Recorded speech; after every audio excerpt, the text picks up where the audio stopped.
Greetings, my fellow Fright Fiends. It's your buddy BoogeyMan Ben here for another episode of BoogeyMan Ben's Horror Zone, and this is part 7 of my Halloween Countdown to Halloween horror movie franchise retrospective of the Halloween film series.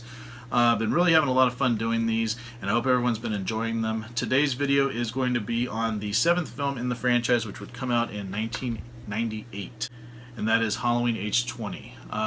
This film would see the return of the one and only Laurie Strode, played by the amazing Jamie Lee Curtis.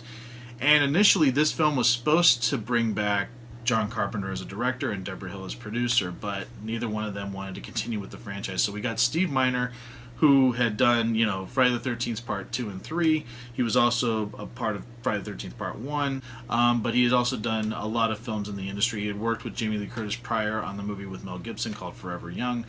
The big problem I have with Halloween H20 is that in order to bring Jamie Lee Curtis's character back, they decided to completely scrap the storyline from Halloween 4, 5, and 6. So pretty much they erased all of the characters that I came to care about. And the fact that they erased them from the franchise and said this is a direct sequel to Halloween 2 is a cheap gimmick. And I've never been happy about that. I do enjoy the film, though. I do have a couple of issues with the film. That is the main issue I have. I really just don't like the fact that they got rid of those characters. Now, initially, there was a treatment that Kevin Williamson wrote. So Kevin Williamson wrote the original treatment for this film, but he did not write the screenplay. His idea was that he was going to weave what happened from the previous films into this a little bit, and there was a line that did talk about, the events that had happened in Haddonfield in the other 3 films.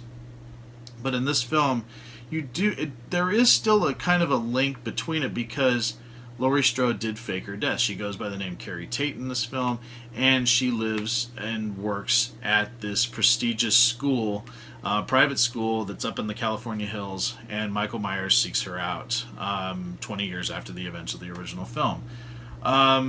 There are some things that don't make sense, like where was Michael Myers all this time? He still has his mask, his suit, his costume. He has no burns on him at all, yet the fact that he survived a fire from Halloween 2.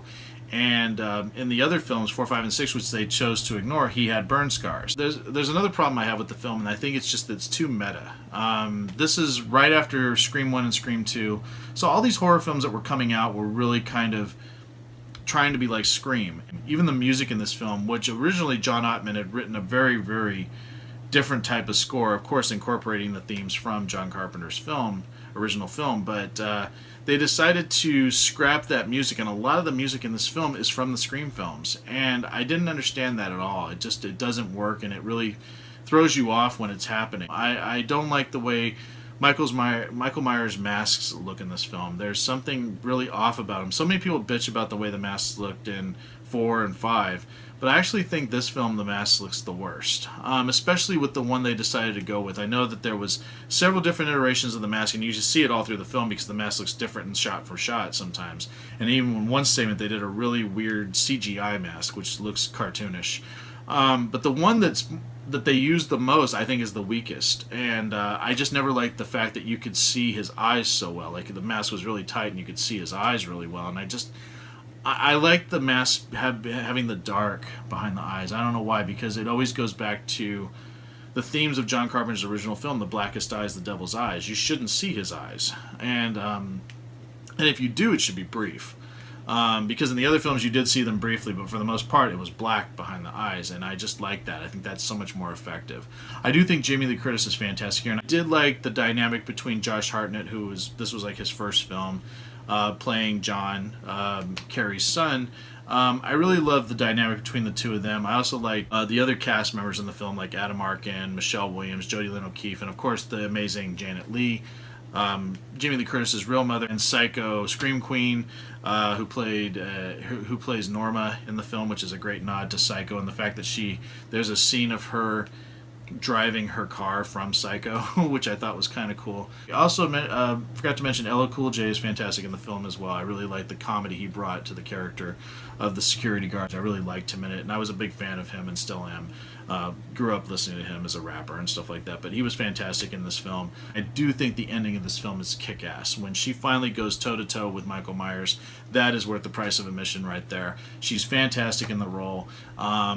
And I absolutely love the way this film ended. This could have capped the series completely. It could have been the finite ending for the Halloween franchise. And if that had been the case, I would have been fine with it because I actually think it caps it off beautifully. So to give this film a rating on my scale, I would give Halloween H20, I would give it 4 skulls.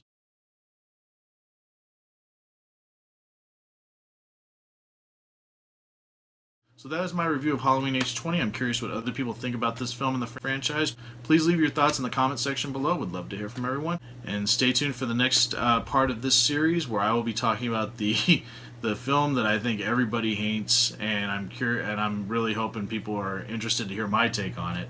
Halloween Resurrection. That will be the next film I cover in this Halloween franchise retrospective, Countdown to Halloween.